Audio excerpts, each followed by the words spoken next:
actors of our generation. And I'm proud to know him as an artist, and as a friend, as a brother. So I want everyone to make real noise, not like Hollywood noise. Real noise for the star of the night, Nicholas Hoult.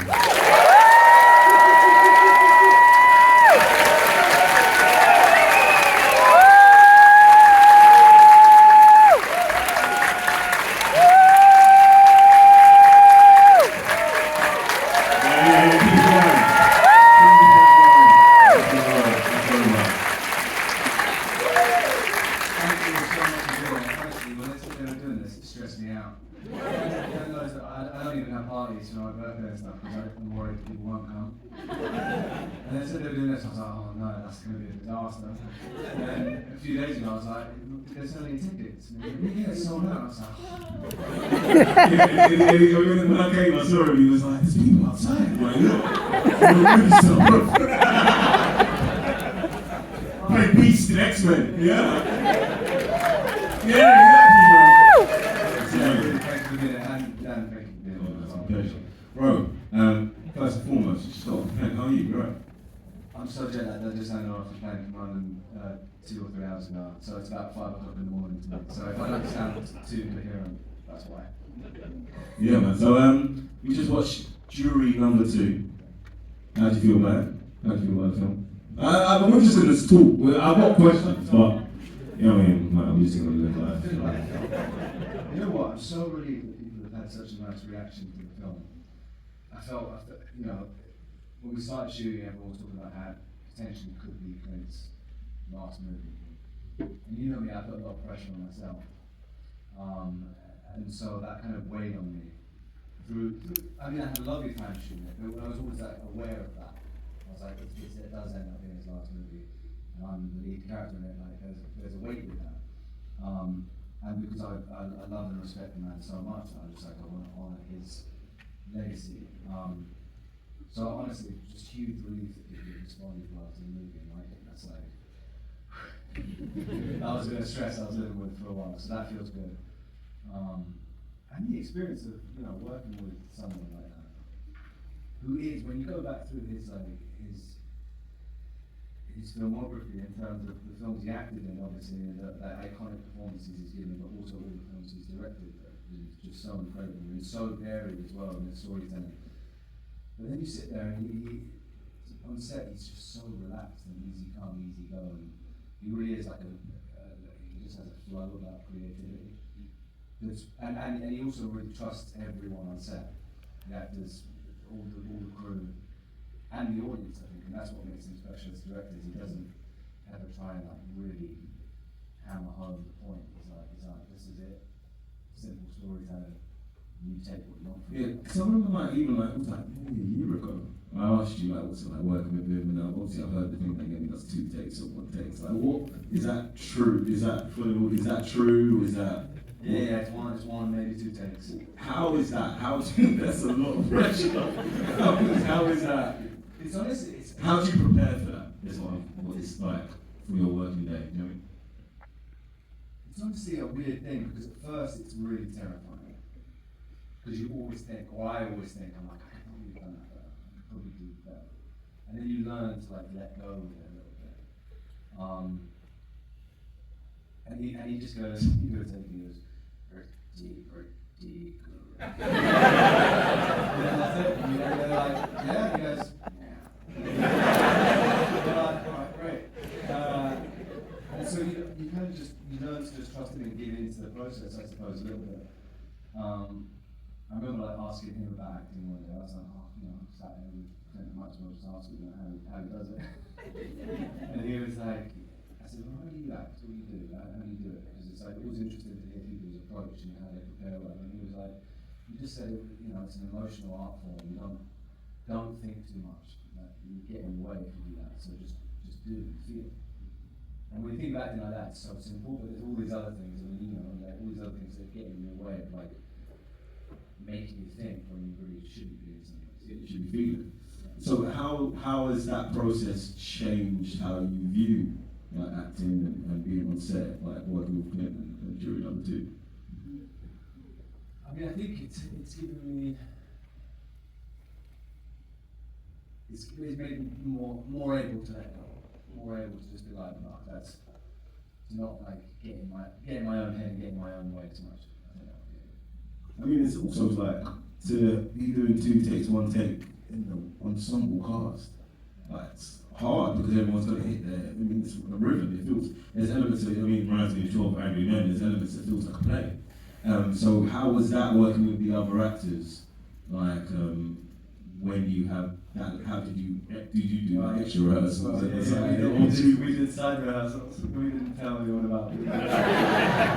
So we were like, because there were some of those scenes in the deliberation room and stuff, but we were always like, 6, 8, 10 page scenes like that, where we were like, oh, even just so you know your cues, you don't want to be there on the first take and everyone be missing their cues and the scene be slow and it just not be working because of that, and then not get a second chance. So we'd meet up at one of the team's house and we would go through, run the scenes a little bit, and then we'd play left, right, and centre.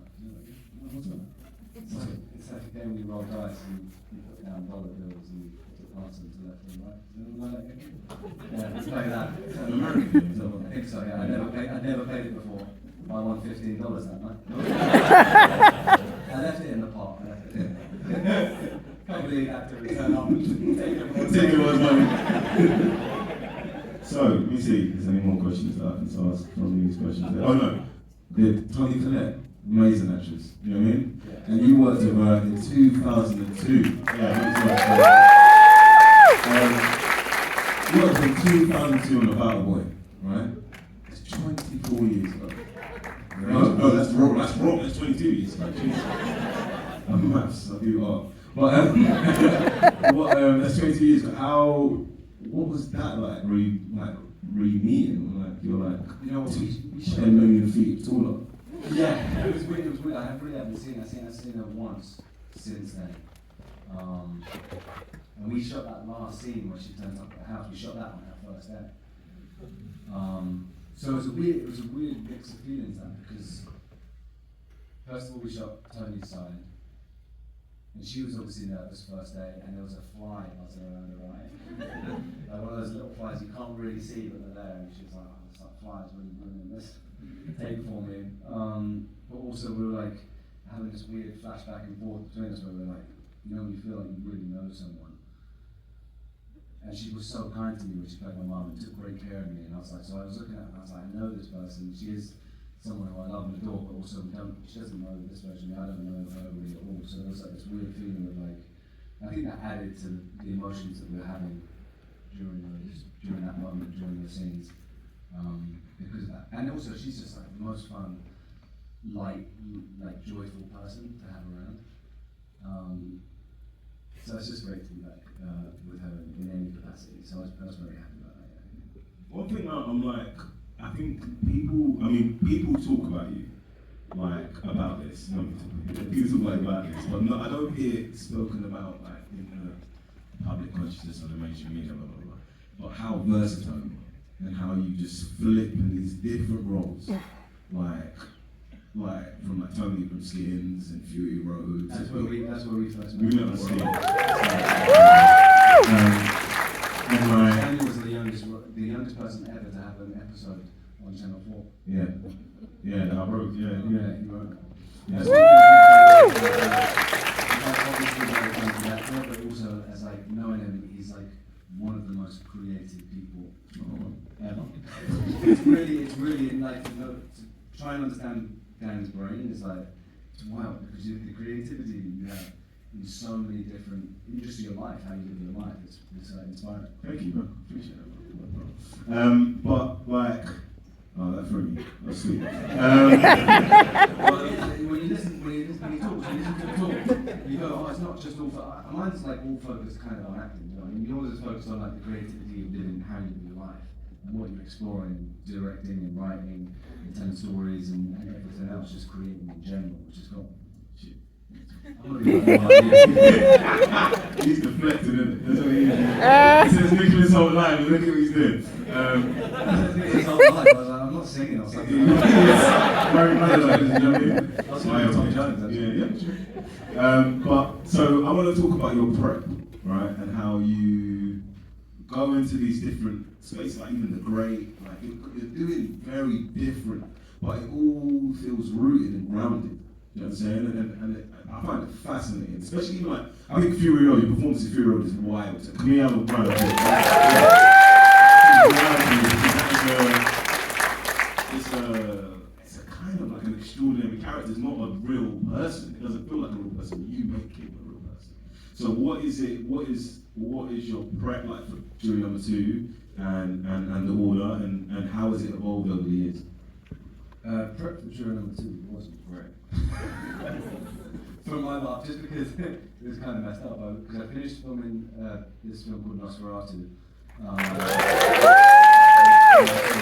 Finished that in Prague, and then we finished on like Friday. I flew back here on the Saturday, I think, and then flew to Calgary to shoot The Order, the film that we're about to show. Shot that, and then had 2 days off before going to shoot this. In those 2 days, I went and did the Superman screen test. So I turned up. I can't wait to see this, bro. And I was like, you know, normally you like to feel rested and like you've had time to really work on the script, and just it's weird because sometimes you're doing work that's specific, where you're doing an accent or you're physically trying to change or whatever, like things that you can put in time like that. And sometimes it's just like when you know you're about to go shoot something, you look around and whatever you're reading at the time or whatever, your focus just really goes all about that.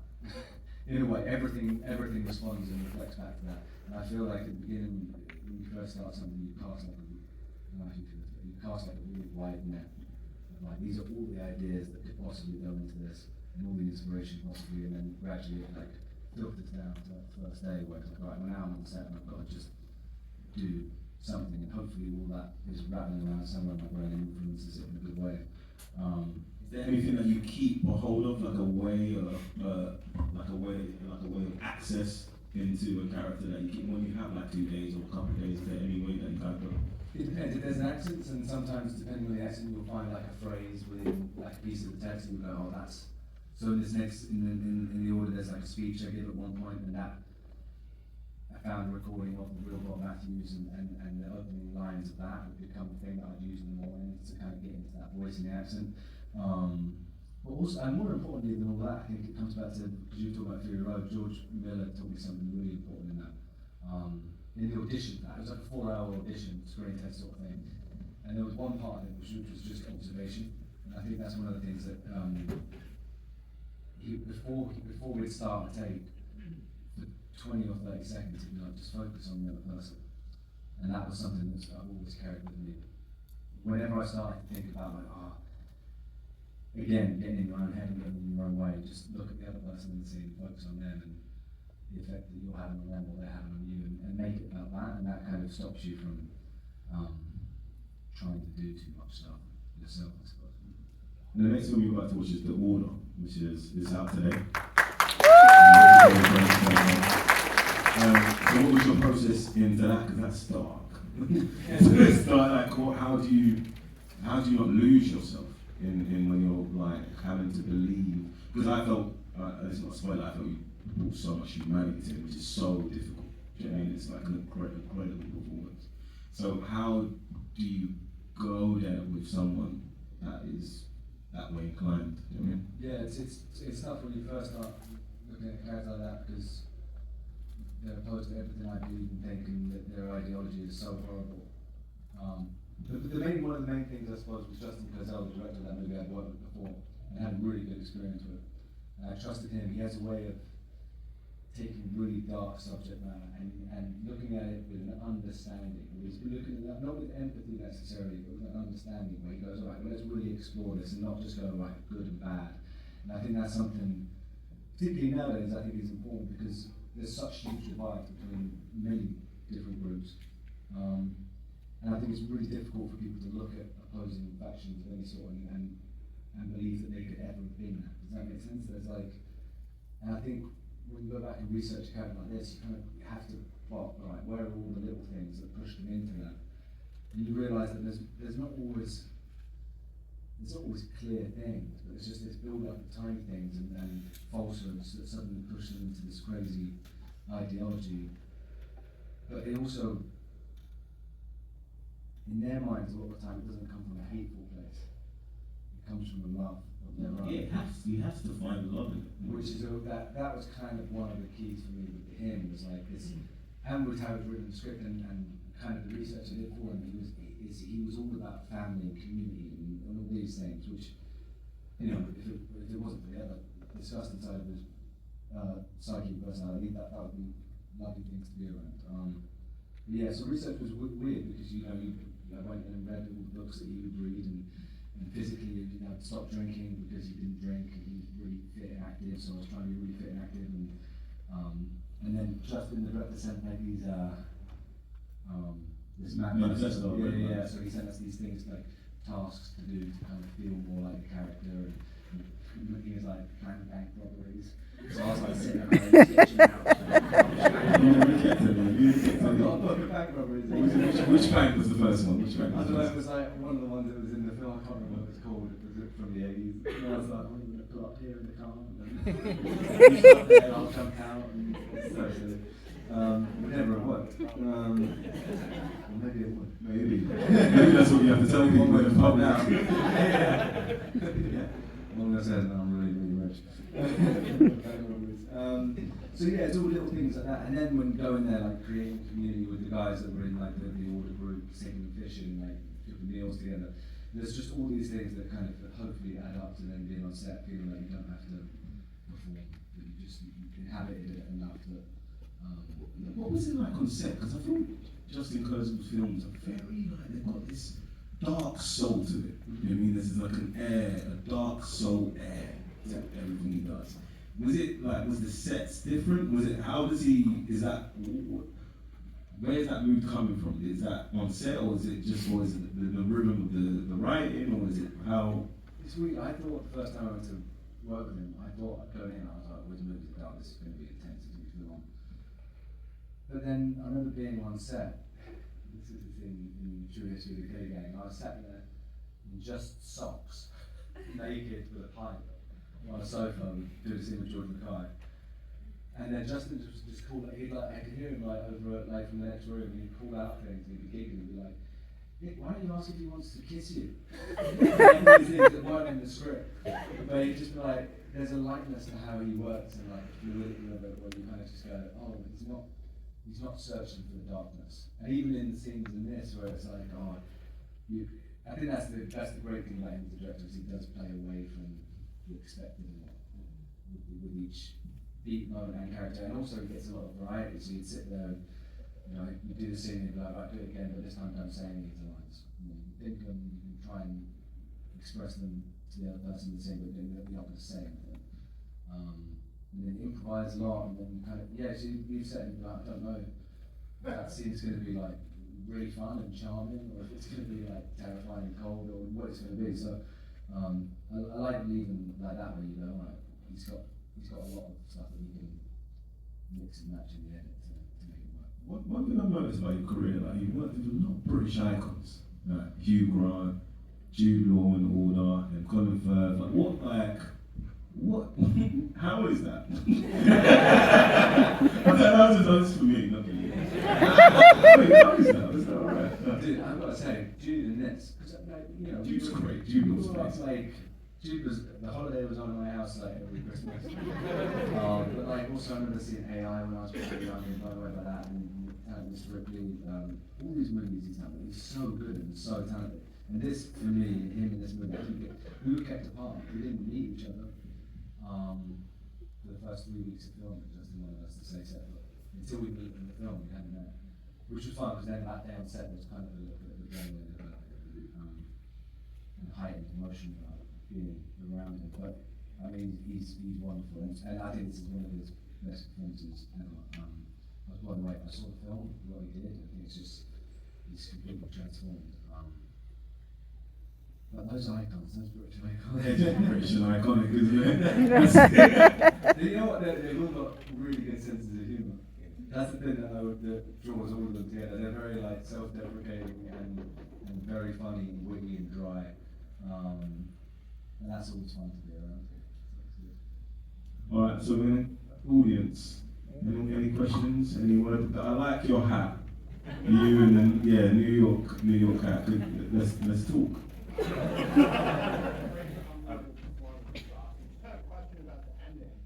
Was there a scene between you guys, or did it always in the script? Was it? No, it was always the door open. She was stood there, and there was never any dialogue. But we did do different versions where there were versions where behind Tony, sometimes there was like a police car behind her. Sometimes there was 2 police officers stood with her, and then there was the version. I think it was the version was in the film where it's just her, which is a bit more ambiguous, I suppose. Cool. Yeah, you was the first one. Yeah. Okay, so we never quite find out at the end what happened to the girl, appropriately so because it's a film about reasonable doubt. My question is, we always cut out of the accident quite early. You could have found out what had happened to her. I'm curious, when you're playing a role like this, do you have your own version of what happened, and does that help your performance in any way when you do? Yeah, you know what? That's a good question. That's an interesting one because I always felt that character would give himself every possible reason to doubt that it was him. And so was probably massively in denial and hiding it, and it probably packaged it so far up in his brain in such a weird way that he probably still didn't completely believe it was him that did it. Does that make sense? You know, like that was my way of navigating it. I was like, that's not yeah. I don't know how to describe it fully, but he was hiding a lot from himself. I never went around. I think. Yeah. Next question.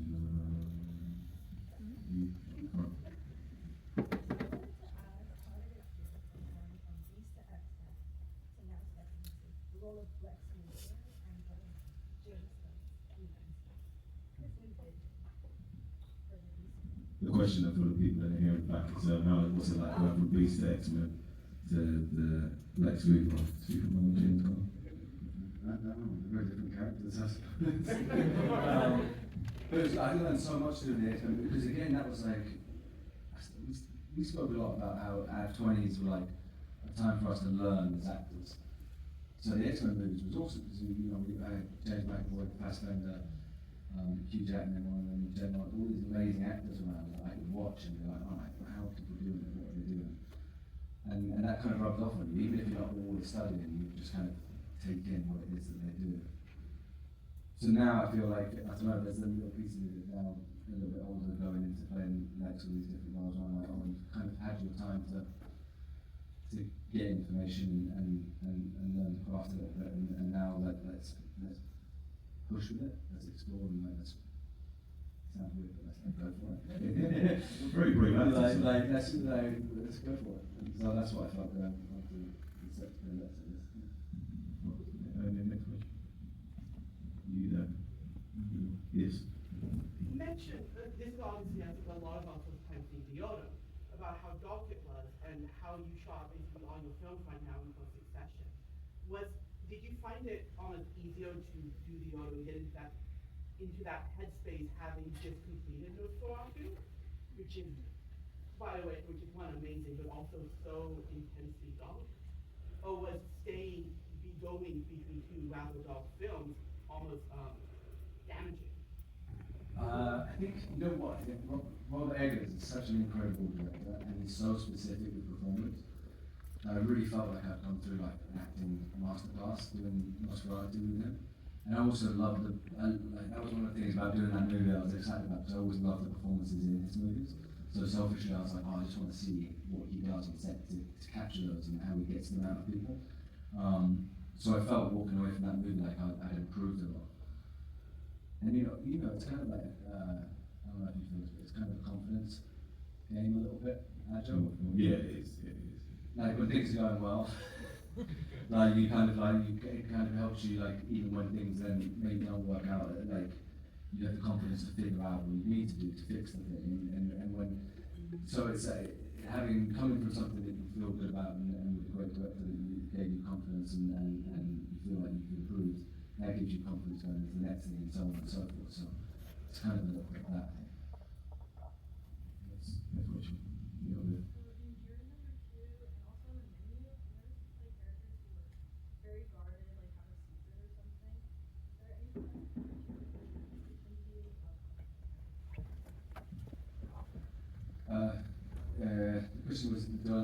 characters with secrets. Isn't that the trick? Wasn't that like the old like, isn't that like Stephen Creature or something? Who was it? Someone that Someone said they have a secret. You gave me one of the most amazing advice about acting on the train once. Like, I'm actually going to share it to you, and I was obsessed about a certain kind of actor. I'm like, sit. He's like, they're all and I'm like, no, they're amazing. I said, Daniel, I'll tell you, this is how it works, yeah? He was like, all right, ask me if the sky's blue. Ask me if the sky's blue. This is how a normal person asks the question. Ask me if the sky's blue. Did he ask you? Yeah. Is this guy blue? Yeah. And then this is what the actors do, yeah? Ask me if the sky's blue. Is this guy blue?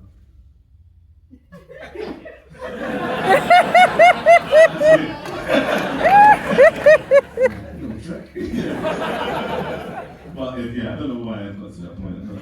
My ADHD, so. I remember I was having that discussion, but also the discussion of do nothing. Do nothing. Yeah. That could be read as ambiguous, and people are like, interesting. And then they can project onto it. And they're like, oh, what's going on there? And you're like, I don't know. But I do want to answer your question because I don't want to just like go and tangent you. Yeah, I think there is something about. I think that's interesting. I know a lot of the time in scripts, everything is very much like this is the thing, or maybe like it's a character with a secret, but then it gets to the point and you give their monologue that explains everything or whatever, and you kind of go, okay, and it's a little bit less satisfying as an audience member. I find that, and I prefer it when there are things that maybe you don't understand or unravel slowly, or just again going back to that thing about trusting the audience and not giving them all the information straight away, or just piecing it out and teasing it, or letting them make up their own minds about it. So it's not necessarily me being like, oh, I want to play people that have secrets. Maybe it is. It's the conflict, You've got inner life. Yeah. Right at the back. With a hat, yes, you. Tonight you kind of talked about the differences in the directors you've worked with recently in the last 3 movies. Is there something you look for in prep or when you're being pitched something, or is it all in the script, or do you look at something from the director, from the crew? I guess for both of you, what do you look for when you're saying yes to something? You did something very smart, and I tried to do this recently. Then went back and read the 100 top movie scripts. I read so there's like a list of 100 like greatest screenplays. I just read them because you type like your favorite film PDF, it's there. I just read it, and then I realized that when I was reading them, I realized what I liked. So then I didn't mean to do this by reading them. I just wanted to understand what was good. And then when I realized, I was basically educating myself on my own taste. So therefore, when the script comes and there's like a reaction, I have a stronger yes. And that's what I train, essentially, by reading great films. And sometimes the film is great, but it doesn't speak to me. Doesn't mean it's any less good, it just doesn't speak to me. And so I'm looking for things that speak to me, essentially. Were there any scripts on that list that you were like, that is, either you were like, oh, that's unreal, and the film ended up in it, or anything you read, you're like, oh, I didn't fully see it on the page, and then the film was really good. One of them, the script that I got most educated on was Snatch. Because the only PDF I could find was like draft 2. And it was not there. It was Snatch and Sexy Beast, the 2, they were like unfinished drafts, and then the finished films, you saw the changes. And then it's like I learned what they learned by reading those scripts. I go, oh, because in Sexy Beast, there wasn't a twist. They just played it out. They didn't hold back the information in the middle of the film. They played it out. I go, oh, they did that because you saw what they figured out, and then it educated me. Oh, that's what I'm looking at. If someone figured it out, or if they haven't figured it out, because a lot of times now we're seeing scripts so early, and you have to go, has it got space to grow? Does the person, and you go through the drafts and go, oh, are they growing? You're not looking for a perfect draft. You're looking for how big is the jump? And then you go, all right, cool, then in the edit. Because if you're on set, the film still isn't there yet when you finish the film filming. So in the edit, they may jump again, so it's like, it gives much more made me more compassionate to what I'm reading, like reading other scripts. But how do you say yes? Same shit. You just read the scripts that I get sent from now on and tell you what I should do. Is that your question answer now? I'm bad, man, yeah? Alright. Yeah, the question answer. Yeah. So when you're building out your characters, how much input do you like to get from the directors you work with, or do you prefer to be like more on your own and building out the characters, making those choices? This is something that I think it really is. I don't have a set process. I don't have like a set way of working, so I really like bounce around depending on the director and who's and what the environment is I'm going into and on set and what I feel is useful at that time. That's the thing I think about for me with acting. I think it's like I don't really feel like I have any idea what I'm doing, so it's like alright, each time there's a different script or character. I'm like, let's figure out what feels good and what might be helpful, and then let's explore that and see what helps and what doesn't. And, so then it just depends on how the director wants to work. So it's like Justin, like between those three couldn't be more different. From Rob, when you do like 30 takes, it's very specific and it's long flowing takes, so shots. So you have to make sure that everything is working in unison in camera, because there's no edit to save you. So there's like a real specificity to what he wants performance-wise and within the shot. So that's difficult. Going to Justin, where it's like you do get an edit and you get a real variety of things. To Clint, who's like, that's it. So you really learn to like let go of your way of doing things in a way and kind of fit into that. And then and so it really does vary. I don't know how to describe it because it's like there's not one thing. It's kind of. But I do find that then you work with so many different directors that sometimes directors are like, how does that person? Because directors don't get to work with directors all the time, so they like to hear about what the directors do. For instance, your Los Angeles and The Favourite, that was something you mentioned great earlier. So The Favourite before that, and we had 2 weeks of rehearsals on that. And we were all in a room, basically almost running it like a play. But we'd do the scenes where they'd be like, we'd do the scene, but someone stood behind Dan and they're dancing. And whenever you say you're done, you copy how that person's dancing and things like that. All these weird like theatre games, I suppose, throughout rehearsals, which you don't exactly know why you do it, but I think it gets everyone in a similar rhythm and all this sort of stuff where you just kind of go, oh, okay. And then that was then useful going into the grade because I'd been through that kind of training camp, boot camp sort of thing like that, and I was like, oh, I know the rhythms of this dialogue and what kind of works to make it. I think that's the thing, you can just kind of tell them, you feel when something's working or it's not. I've got to say, we've got to wrap this up, but I've got to say, man, your CV or in America resume is absolutely it's incredible, man. It says like an ice skate on there as well. Like the great favourite, single man, it's like X-Men, it's like your career is incredible. I remember we said that in our 20s, it's like, we just have to learn now. Just have to like, just work with people, just figure this out, and then, mid-30s we'll get there and get our opportunities. And this moment's happening for you, bro. I'm so happy and I'm proud of you, man. It's really amazing to witness and be a part of. This is like Nick Holt's time, man. It's really incredible to see. I gotta say, I couldn't be more happy to be on the journey with you. Cool, bro. Love it. Aww.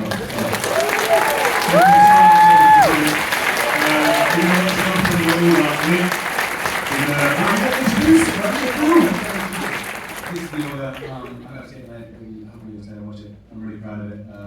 Jude's amazing. It's a true story. That was one of the things when I first read the script, I was blown away by a true story in the 1980s about the FBI taking down a white supremacist group. So, we like it.